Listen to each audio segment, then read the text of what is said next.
Meronta dan kabur-kaburan mewarnai razia preman di kawasan Pasar Tanah Abang, Jakarta Pusat. Razia ini digelar menyusul maraknya aksi premanisme berkedok juru parkir liar yang mematok tarif fantastis.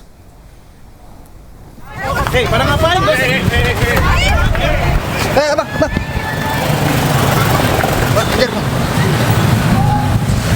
Juru parkir liar ini seketika meronta saat ditangkap petugas Reskrim Polsek Metro Tanah Abang di kawasan Blok G, Pasar Tanah Abang, Jakarta Pusat.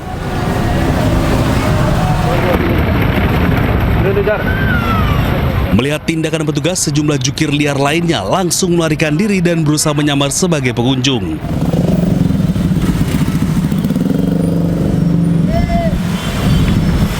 Namun, usaha tak berbuah manis lantaran petugas telah melakukan pengejaran, telah mengenali dan langsung menangkapnya.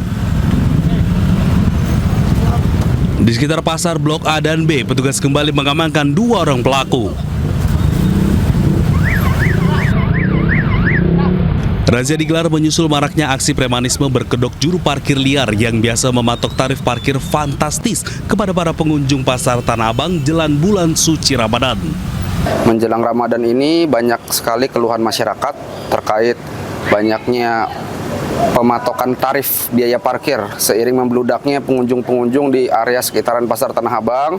Oleh karena itu, para juru parkir liar ini sengaja memasang harga tarif yang kurang lebih 50 hingga 100 ribu untuk biaya parkir kendaraan roda 4 maupun roda 2. Pada razia kali ini, petugas berhasil mengamankan 5 juru parkir liar. Mereka selanjutnya dibawa ke Polsek Metro Tanah Abang untuk dilakukan pemeriksaan. Dari Jakarta, Rani Sanjaya, iNews melaporkan.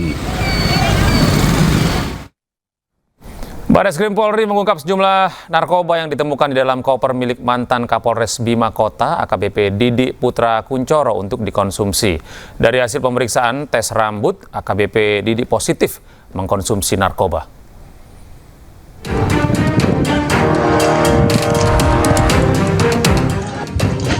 Bareskrim Polri mengungkap sejumlah narkoba berbagai jenis yang ditemukan dalam koper milik mantan Kapolres Bima Kota AKBP Didik Putra Kuncoro.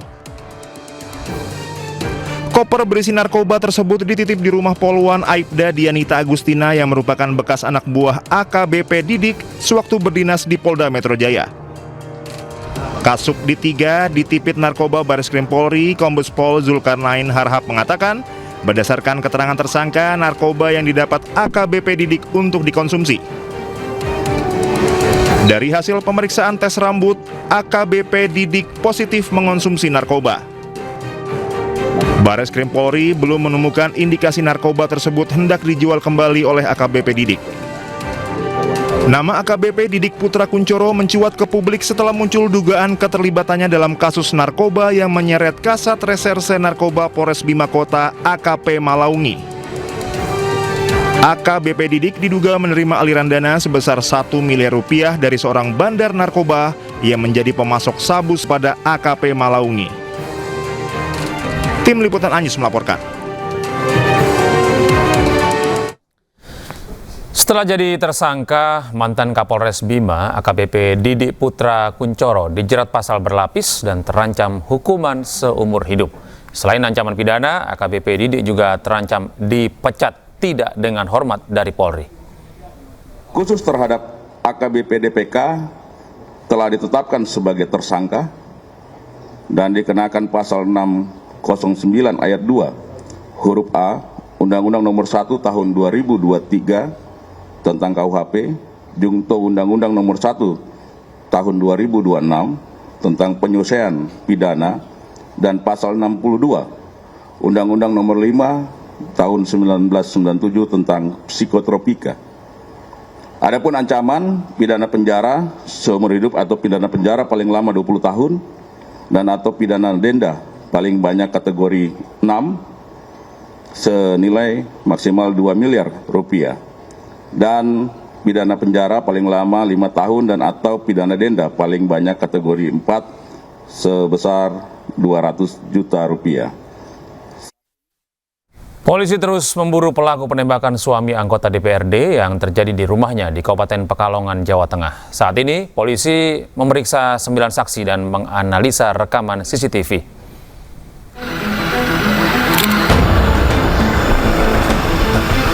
Polisi memeriksa 9 saksi, diantaranya warga di lokasi kejadian dan 1 orang lainnya adalah suami anggota DPRD yang menjadi korban penembakan.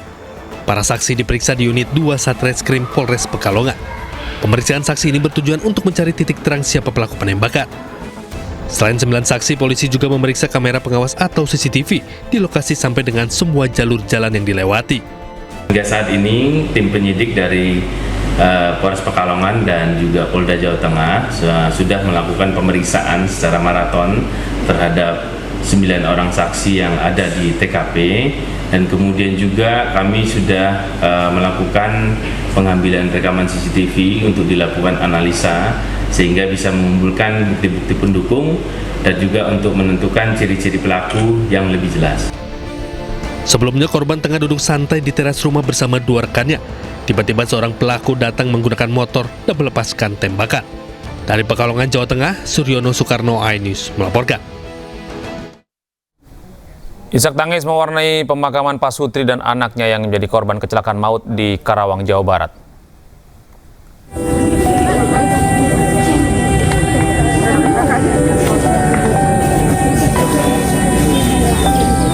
Isak tangis pecah saat prosesi pemakaman berlangsung di tempat pemakaman umum dekat rumah duka.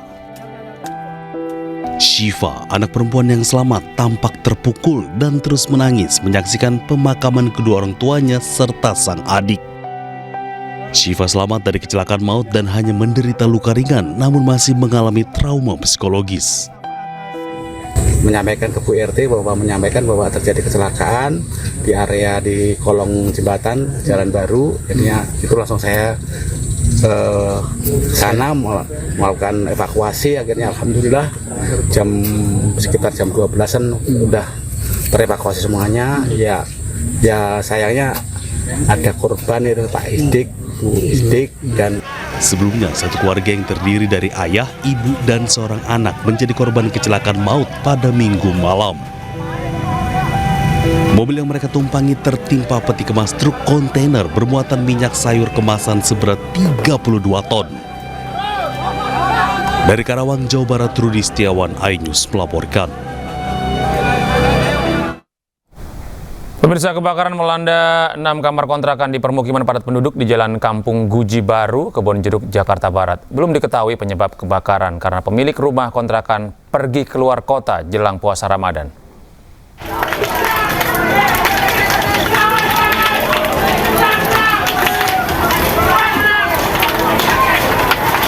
Sedikitnya 6 kamar kontrakan berlantai 2 ludes terbakar api. Makin gede. Padatnya permukiman membuat warga saling berjibaku memadamkan api. Kobaran api berhasil dipadamkan oleh warga agar tidak meluas ke bangunan lainnya.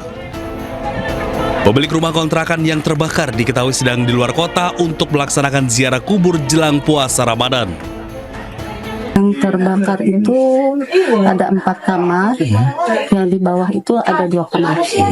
Total ada berapa kamar berarti, Bu? Ada 6. Bu, kalau kemunculan apinya itu awalnya dari bawah apa dari atas, Bu? Dari atas berupa asap. Nah, pada saat terjadinya kebakaran, penghuni rumah lagi kemana, Bu? Itu penghuni rumah dalam keadaan semua pada kerja. Lokasi kebakaran terpasang garis polisi dan tengah dilakukan penyelidikan untuk mengetahui penyebab kebakaran. Dari Jakarta, Miftahul Gani, iNews melaporkan. Viral aksi 3 orang perampok berduel dengan seorang pemilik toko di Belawan, Kota Medan, Sumatera Utara. Meski kalah jumlah, korban berhasil memukul mundur ketiga perampok.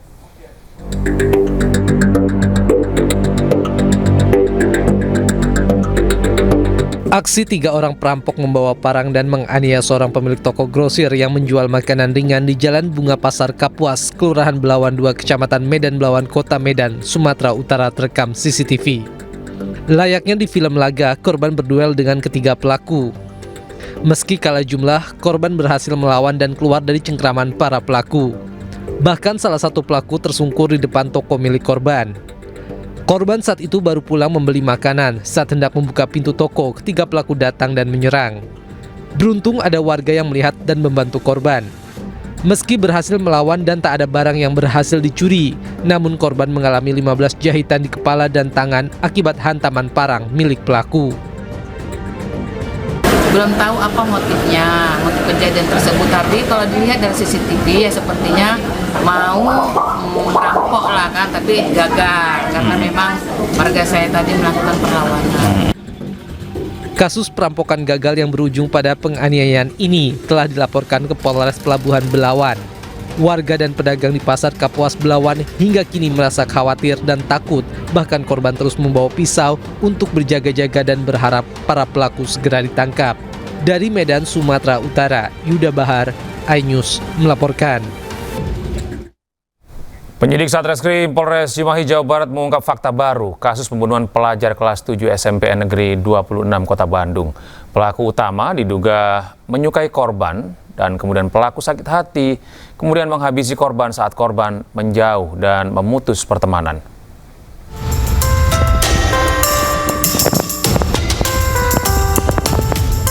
Pemeriksaan kedua pelaku berinisial YA dan APM yang berstatus sebagai pelajar SMA di Garut masih terus bergulir.